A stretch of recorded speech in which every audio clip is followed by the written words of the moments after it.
संविधान न मानणाऱ्या भाजप नेत्याच्या तोंडीच बटोगे ते कटोगीची भाषा। निवडणूक आयोगाची मर्जी असल्यानेच भाजप वक्तव्य करण्यास घाबरत नसल्याचंही काँग्रेस युवक राष्ट्रीय अध्यक्ष उदयभान चिंब यांचा आरोप। महाविकास आघाडीतील घटक पक्षाच्या प्रचारात काँग्रेस नेते महेश देशमुख सक्रिय लोहारा पेठसांगवी येथे घेतली सभा। धाराशिव संविधान बदलाची भाषा करणारे आणि संविधानाला मानणारे भारतीय जनता पार्टीचे नेते बटोगीची भाषा करत असून त्यांना कुठेतरी निवडणूक आयोगाचे समर्थन असल्याचं दिसत आहे। भारतीय जनता पार्टीला लोकशाही मान्य नाही, संविधान मान्य नाही। ते जर संविधान बदलाचा प्रयत्न करत नाहीत तर मग ते संविधान तरी कुठे मानत आहेत? लोकशाहीला मानणारे बटोगे ते कटोगे असं बोलू शकत नाही। हे सगळं निवडणूक आयोगाच्या मर्जीनं सुरू आहे। दुसरं कोणी असं बोललं असतं तर त्याला आतापर्यंत जेल झाली असती, असा दावा युवक काँग्रेसचे राष्ट्रीय अध्यक्ष उदयभान चिंब यांनी केला आहे। उदयभान चिंब यांनी उद्धव ठाकरे गटाचे उमेदवार प्रवीण स्वामी यांच्या प्रचारात लोहारा येथील पेठसांगवी येथे महेश देशमुख यांनी आयोजित केलेल्या प्रचारसभेत ते बोलत होते। अजय चिकारा जी जो इंचार्ज है यूथ कांग्रेस महाराष्ट्र के, हमारे रोहित जी जो सह प्रभारी हैं यूथ कांग्रेस महाराष्ट्र के, गणेश पवार जी जिला अध्यक्ष यूथ कांग्रेस, और मेरा भाई महेश देशमुख। सच कहा इन्होंने, मैं 6 महीने पहले भी आया था जब प्रभारी था यूथ कांग्रेस का, और तब भी महेश भाई ने बहुत अच्छा प्रोग्राम करवाया था और आज भी बहुत अच्छा प्रोग्राम करवाया है। सभी साथियों को नमस्कार, जय महाराष्ट्र। महाराष्ट्र 4-5 साल रहा हूं मैं, पढ़ाई की है यहाँ पे, तो अच्छा जानता हूं महाराष्ट्र के लोग कैसे। महाराष्ट्र के लोग ईमानदार हैं, सभ्य हैं, संस्कृति की इज्जत करते हैं और धोखेधड़ी में नहीं आते।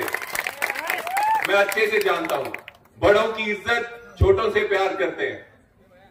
मैं रहा हूं आप लोगों के बीच, लेकिन जो कुछ महाराष्ट्र में पिछले कुछ सालों में हुआ वो आप सबने देखा है। लोगों की चुनी हुई सरकार को तोड़ा गया, ईडी के डर से तोड़ा गया, काले धन के लालच से तोड़ा गया।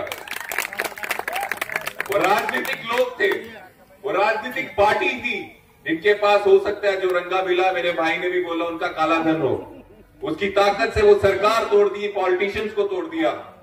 लेकिन जो महाराष्ट्र के साथी हैं, उनके हौसलों को कैसे तोड़ेंगे? नहीं तोड़ सकते।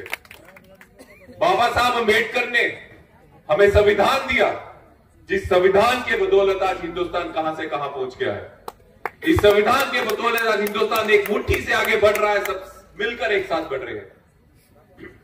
वही संविधान एक ताकत देता है सरकार को, उस ताकत को, उस सरकार को गलत तरीके से इस बीजेपी वालों ने महाराष्ट्र में तोड़ा है।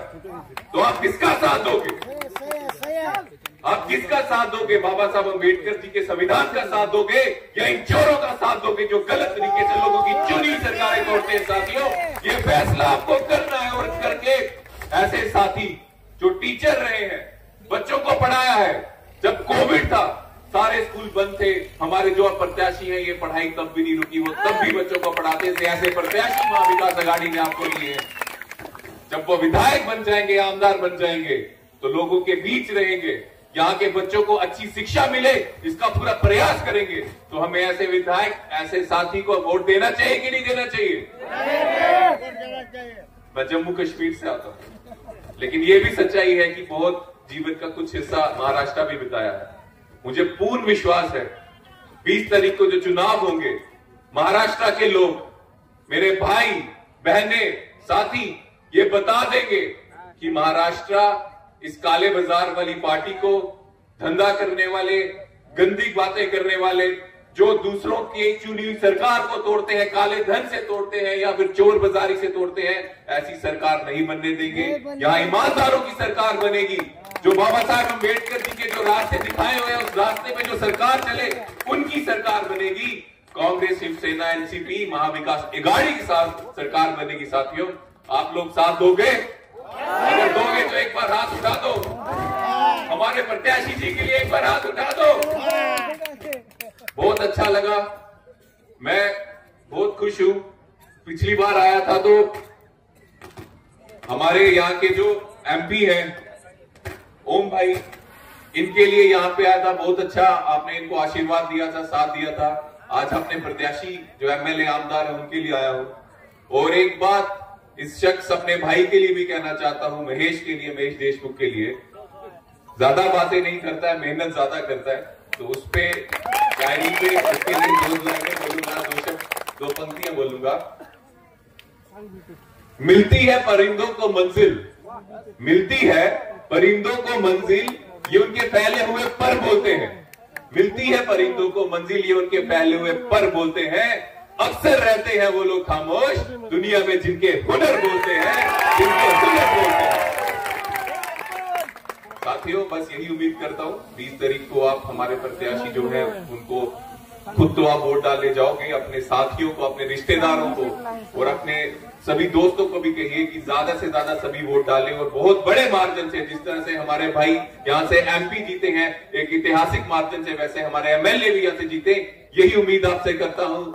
जय हिंद, जय भारत, जय महाराष्ट्र। जब से हमारी स्टेट तोड़ के यूटी बनाया गया, मैं आपके माध्यम से महाराष्ट्र के लोगों को ये बता दूं, मैं जम्मू कश्मीर से हूँ। इतिहास में पहली बार हुआ है, एक स्टेट थी, राज्य था, उसको तोड़ के यूटी बना दिया गया। तो हमारे स्वाभिमान को तोड़ा गया। हम उनसे कितनी यूटीज हैं जो कहती हैं हमें स्टेट बना दो, कोई स्टेट ये नहीं कहती यूटी बना दो। तो एक तो हमें स्टेट से यूटी बना के हमारे स्वाभिमान को तोड़ा है। और हम 370 की बात नहीं करते हैं, हम कहते हैं हमें राज्य का दर्जा जो है वो वापस दो, ये हम मांग कर रहे हैं। हाँ, उसको बीजेपी 370 बोले, 80 बोले, 390 बोले, फर्क नहीं पड़ता। हमारा हक है, हमें राज्य का दर्जा वापस चाहिए, जो बीजेपी देने को तैयार नहीं है। क्योंकि उनकी हार हुई जम्मू कश्मीर में। अगर जम्मू कश्मीर में अच्छा काम किया होता बीजेपी ने, तो आज उनकी सरकार होती। उन्होंने 2019 में जब हमारी स्टेट थी तो 12,000 कुछ इंडस्ट्रीज थी। आज हमारी स्टेट में 8,000 इंडस्ट्रीज रह चुकी है। 5,000 इंडस्ट्रीज जब से हमारी स्टेट तोड़ के यूटी बनाया गया तो कम हुई। तो अगर 5,000 इंडस्ट्रीज कम हुई है, बेरोजगारी कितनी बड़ी होगी, कितने लोग जो उसमें काम करते हैं वो बेरोजगार होंगे। यही कारण है आज जम्मू कश्मीर में इंडिया अलायंस की सरकार है। कुछ काम नहीं किया है, यही मैं बोल रहा हूँ। 5 साल कुछ नहीं करते हैं, उसके बाद 370 ले आएंगे। मैं बोल रहा हूँ 370, 380, 390 हमें नहीं, हमें स्टेट का दर्जा वापस चाहिए। यह जम्मू कश्मीर का हर एक नागरिक कह रहा है। ये फैसला लीडरशिप करेगी, मेरे हाथ में नहीं है। लेकिन जो भी होगा अच्छा होगा, क्योंकि इस सरकार ने पहले भी बहुत अच्छे काम किए हैं। बीजेपी ने पैसों के लालच से, ईडी के डर से पार्टीज तोड़ी। और मैं ये अपनी स्पीच में भी कह चुका हूँ, महाराष्ट्र के लोगों को, महाराष्ट्र की जो संस्कृति है, कल्चर को मैं अच्छे से पहचानता हूँ। यहाँ के लोग ईमानदार हैं, संस्कृति पे विश्वास रखते हैं। और ये जो धोखाधड़ी, चोरी, इसको लोग, महाराष्ट्र के लोग तो मैं समझता हूँ बिल्कुल बर्दाश्त नहीं करते। क्योंकि कितने उदाहरण हैं, जब पूरे देश में बाय इलेक्शन होता है तो सब पार्टीज लड़ती हैं। यहाँ मैंने इतने उदाहरण देखे हैं, कोई भी बाय इलेक्शन हो और कोई भी जिसमें हो, तो जो ऑपोजिशन पार्टी से नॉमिनेशन तक नहीं भरती। इतनी सभ्यता है, इतनी हाई संस्कृति है महाराष्ट्र के लोगों की। महाराष्ट्र के लोग तोड़ फोड़ की राजनीति में विश्वास नहीं करते। जवाब 20 तारीख को मिल जाएगा। आपसे जुड़ा हुआ एक तो ये कुछ हिंदुत्ववादी मुद्दों को लेकर अगर ये मसला सामने आता है तो किस तरह से बिल्कुल बिल्कुल सिंपल है। मुद्दे इस देश के बेरोजगारी, महंगाई, नशा, कितना नशा हमारे देश के युवाओं के नसों में चल रहा है, हम सोच भी नहीं सकते। ये है, ये सिर्फ बीजेपी के फेंके हुए पैंतरे हैं। ये फेंक देते हैं और फिर देखते हैं कि क्या रिएक्शन आ रहा है। 5 साल जब ये इलेक्ट हो जाता है बीजेपी का कोई एमएलए या एमपी, 5 साल की छुट्टी में चले जाते हैं, किसी का कोई काम नहीं करते, महंगाई करते हैं, करप्शन करते हैं, काला धन कमाते हैं। और फिर जब 5 साल के बाद इलेक्शन आते हैं तो ये तो बोल नहीं सकते मैंने क्या किया, क्योंकि किया तो कुछ नहीं है। फिर ऐसी ही बातें करते हैं, हिंदू की बात करेंगे, मुसलमान की बात करेंगे, धर्म की बात करेंगे, क्योंकि अपने काम पे वोट मांगे, ऐसा उन्होंने कुछ किया नहीं। एक आखिरी सवाल, ख्याल नहीं है कि संविधान बदलेगा? आपने भी वो भाषण में उसका मुद्दा जिक्र किया था। क्या ये सच में फेक नैरेटिव है या उसके पास कुछ ऑथेंटिक मुद्दे हैं? ये नैरेटिव कितना सही है उसका सबसे बड़ा उदाहरण बीजेपी खुद देती है। आज बीजेपी का सबसे बड़ा नारा आंदोलन क्या है? बटोगे तो कटोगे। मतलब ये धार्मिक धर्म के ऊपर लोगों से वोट मांग रहे हैं। जो बाबा साहेब अम्बेडकर ने हमें संविधान दिया, ये सवाल मैं आपके मीडिया के माध्यम से पूरे महाराष्ट्र के लोगों को और देश के लोगों से पूछना चाहता हूँ कि संविधान जो है, जो बाबा साहेब ने बनाया है, उसमें ये अमूमन हमें परमिशन मिलती है कि हम धर्म के नाम पे वोट मांगें या धर्म के नाम पे, साम्प्रदायिकता के नाम पे वोट काटने की कोशिश करें। संविधान इसको बिल्कुल छूट नहीं देता है और इसमें कड़ी से कड़ी सजा होती है। लेकिन इलेक्शन कमीशन इनके साथ मिला हुआ है, इनके अगेंस्ट कार्रवाई नहीं हो रही है।